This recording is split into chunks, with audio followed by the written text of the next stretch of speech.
Hi everybody, I'm Cindy Mattalucci, your host of The Pulse. Thank you so much for tuning in today. We have such an amazing show.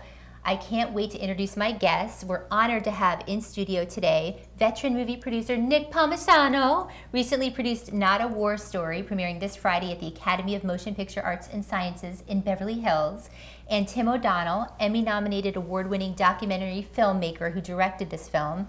Hey guys. Thanks so much for having us. Really appreciate it. So excited to have you guys here today. I can't wait to dive into this movie because it's very empowering. Before we do, though, I want to talk to the viewers a little bit about your story and your history, because you really are walking the walk when it comes to the veteran thing. Your father was an Italian immigrant who served in Vietnam. Yes. You were in the Army for 6 years. 6 years, yeah. Talk to us a little bit about that. It is absolutely the best and hardest job that I've ever had in my entire life. The only way that you could have more responsibility than being a 23-year-old platoon leader would be to become elected president. Honest to God. There's nothing else I've done in business or in anything that is remotely on the same level.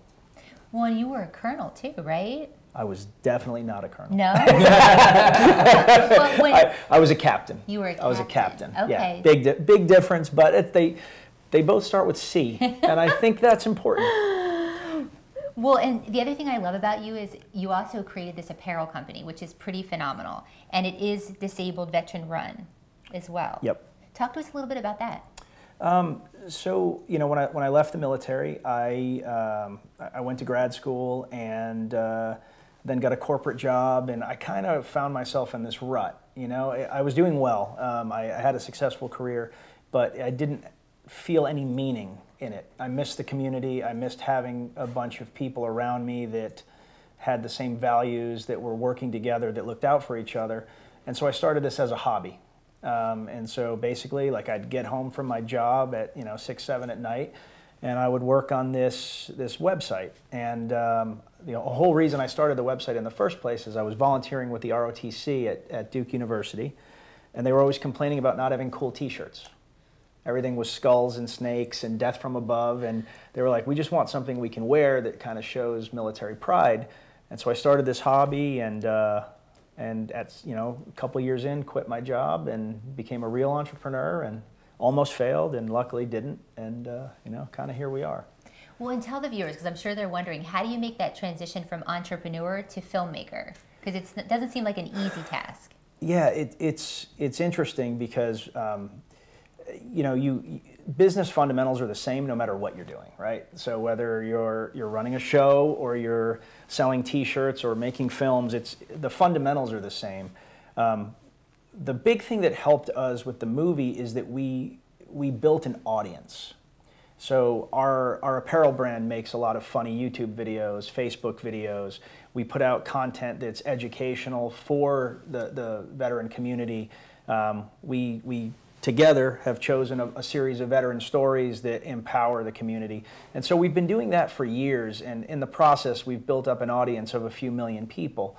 And so when it came time to do an actual film, we didn't know how to do a film, but we had the fundamentals and we had an incredibly supportive community. So when we went to Hollywood and said, hey, we want to do this film, and when we were rejected, our audience and then the audience from the guys at Article 15 who we partnered with on this film, they just came together and said, well, we're gonna do it with you. And we went to Indiegogo, and we tried to raise $350,000, and we did that in 30 hours. Oh my gosh. And went on to raise $1.2 million on Indiegogo, which is the 4th largest they've ever had. And then all of a sudden we were like, oh my God, we're making a movie.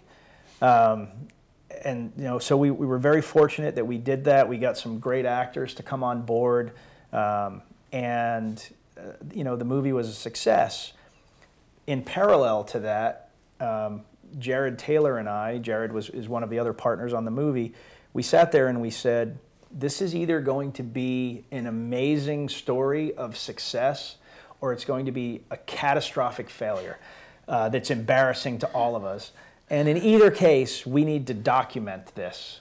And so I asked Tim if he was interested in coming and directing a short that was going to be kind of a behind the scenes for the DVD, and he ended up with, you know, an incredibly compelling story and 230 hours of footage. Well, and that's what I wanted to dive into with Tim. I mean, how did you guys start collaborating? How did this come about that you worked together on this project? Yeah, so we met 9 years ago at a UFC fight. And luckily I bumped into this guy. What was the name of that Coliseum? It was the Bojangles Coliseum. Bojangles. Yeah, in Charlotte, North Carolina. And we're in a parking lot. And these guys have a keg of beer and, you know, have a couple drinks and hang out and chat. And I had no idea who he was or what he was about, but we both wrestled. You know, we both wrestled in high school and college, and I was coaching at the time, and I just completed my first documentary. It was about a wrestler. Nick saw that and, you know, really enjoyed it. And 2 weeks later, he called me up and asked me if I wanted to film a military-style workout video of him and his buddies in like super short shorts. Yeah. And I was like, yeah, of course, like that's amazing. So, you know, I'm a civilian, and this was a really unique entryway into the veteran perspective. And that's what I kind of love about this film, Not a War Story, is like it has this, you have this ability to get inside the psyche of American veteran through humor, through dark humor. And you sort of understand that perspective, and you get to hear those stories, but it's all through them making this movie. So there's lots of things you can kind of attach to. Meanwhile, you're getting to know all these different veterans in this amazing community. So the film's been a joy. You know, it's been such a passion project for us. And a joy. Absolute like joy. That's like, I've used that word 5 times in my life. I usually only reserve that word for almonds, you know? Yeah. You know? Well, and for the viewers that don't know, so this started with Range 15. So you guys were filming Range 15, and then you decided to do this behind the scenes. And you had told me downstairs, you know, you were thinking maybe it's going to be 10 minutes, but it ended up being a full feature. I mean, how cool is that? It's amazing, and it's really watching the feature, watching the footage actually gave me anxiety and stress. Like I got emotional watching it because I relived so many things that we went through that in the moment were catastrophic. Like, are we going to finish this movie? That you tried to forget about, and then you had to rewatch it. But you know how it is, right? You do something and it's hard, but like you get through it, and then you kind of just throw it in the past. You don't think about, you know, oh, like it was so bad or whatever. You kind of look at the past through rose-colored lenses. And we're watching this, and I'm just like, oh God, like, you know, sweating, like watching it, you know. But the result of that is that it really kind of brings everybody into the moment. And we screened this with 48 people, non-military, people that knew nothing about the military, in Boston, just as a test before we came out here.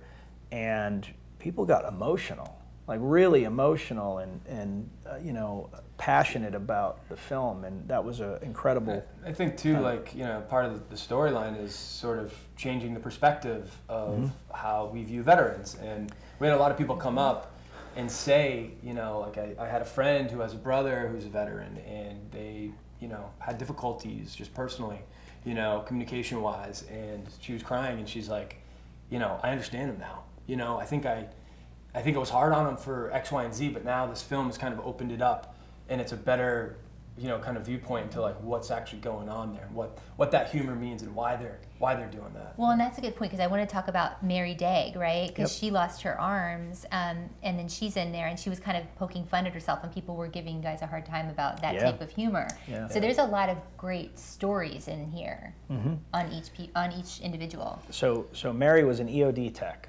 and they found a bomb, an IED that was very close to, you know, a school and some other things. So typically, when you find an IED like that, you blow it up in place. And they could have done that. They legally could have done that, but they made the decision that they didn't want to put anyone at risk. They didn't want, you know, you try to clear a place out, but you don't know if there's a kid hiding somewhere or whatever.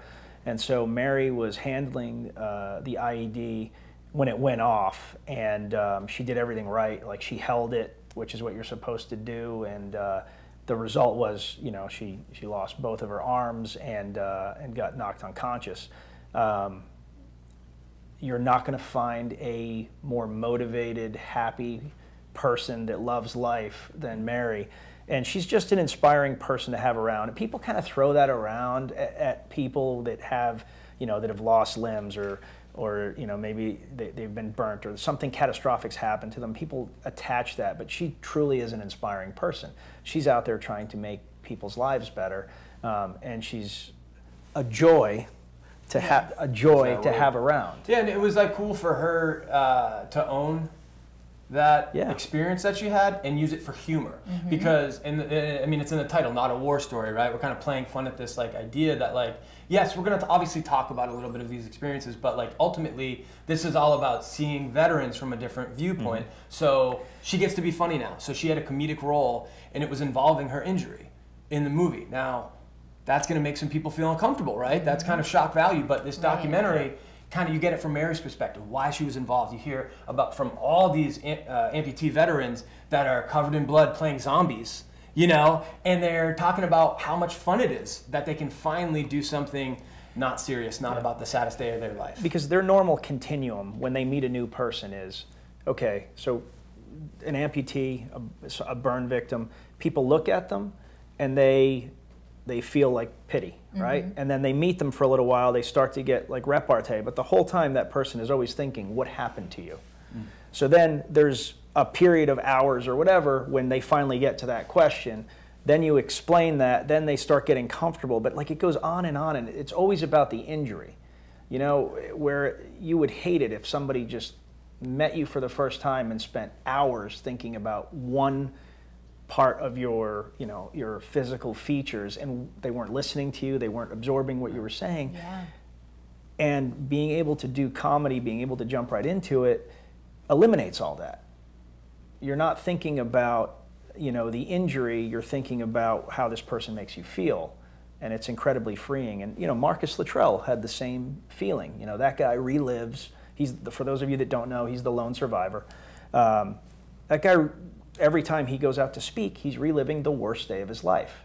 Well, in this movie, he's the first guy that dies. Like he's not the lone survivor anymore. And that's actually the line from the movie. And the line writes itself, right? And he thought it was great. He thought, you should do this. You should make movies. You need to, that's the next step now. You got it. Yes. Well, you're pushing me to it. I love it. Well, so we're going to actually show a clip right now of the movie. So I want you guys to take a look at this. First positions, everyone. Stand by for camera set. I was gonna stab her with this one, like a couple times. Yeah. Because it's retractable, and then I was just gonna like slice the back of her neck. That's genius. All right, background. Somebody hold this. I'm gonna roll on it. Okay, full go right here, guys. Full go. Action.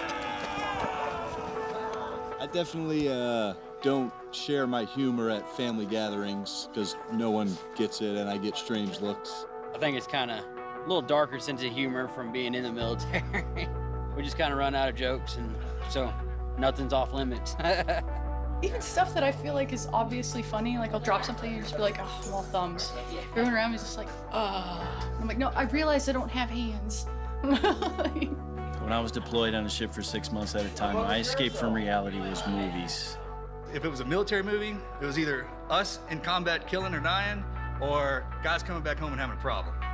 What this movie does is, man, it kind of brings you into the fold into how we perceive things. And you watching, yeah, is it dark? Sure it is, man. But I mean, our humor's got to be dark because of the life we live in. You're literally picking up a human being off the ground that clacked himself off, and it should be super serious. But at the same time, you're like, man, how else are you going to deal with this? A coping mechanism to allow you to move through those things is humor. 3, 2, 1, bang! Mother! Not my left one! There's a couple of Medal of Honor winners here. I know, baby. Wow. I know, it's awesome. To me, this is the biggest miracle project I've ever worked on. Every step of the way I've said, there's no way these guys will do it. There's no way, there's no way, there's no way. So, you're doing this in 13 days? Crazy, right? Because 13 days, that is not a lot for this script. It's a big script. The average Hollywood movie films 3 pages a day. We filmed 8 to 12 pages a day, every day. The pace was blistering. And cut. Oh, hey. Hey, we're gonna punch in. He can't hear me. He can't hear me. No. I have to get in there. You're basically Actually coming you're down not the road. in compliance with your permit. Understood, Okay? No. Please understood. don't touch me. This is very clear. This is your last thing. I guess this is just the way Hollywood works. Right now we're behind. Every day that we're filming costs us 50+ K. This is kind of intense. So every minute that we lose is kind of a big deal. You want to test friendships, produce a movie together. This is about 50 times that joint Hawaii vacation. We're running on just pure momentum and drive right now. That's what's the motivator for, I think, a lot of us in this community, is to succeed because of the people that made this possible. You're the fellows who altered your life to do the job. It certainly was a sacrifice. And all of us who didn't do it should be very much aware of it.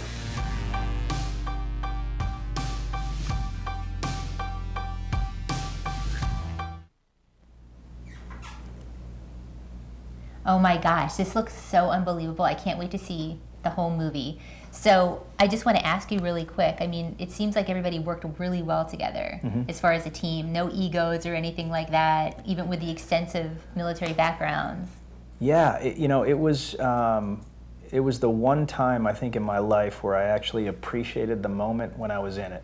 Like I sat there and was, as we were filming, we got back every night from filming, and said to the other guys, like, this is a magical moment. Like, this is amazing, and I don't know if we'll get to do this again. I don't know if we do it again, if it's going to be like this, but we did it. We made a movie, and it was just a wild ride, and everybody, every single person involved gave it everything, and if they hadn't, I don't think we wouldn't have a movie. I mean, it was that tight.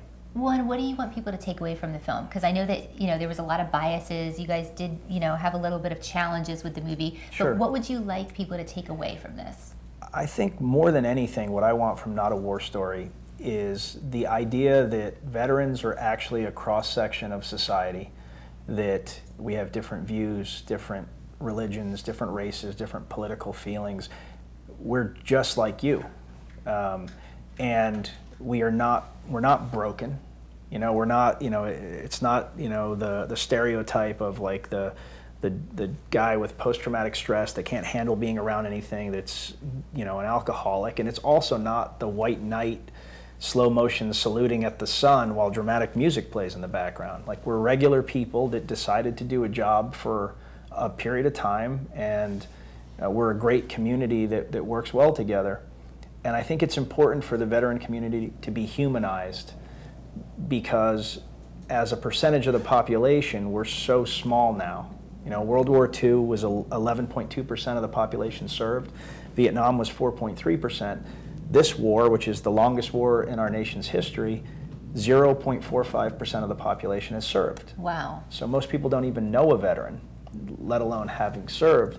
So the farther you are from something, the easier it is to make them a caricature. So I just want people to realize that, we're regular people. Well, and I love that you guys are using your celebrity for a good cause and something that's close to your heart. So I know that the premiere, actually, some of the proceeds are going back to Gallant Few 501c3 and Warriors Heart Foundation. So I love that. Can you just tell us a little bit about that Absolutely. aspect? Both of those foundations are very small organizations that do a ton for people.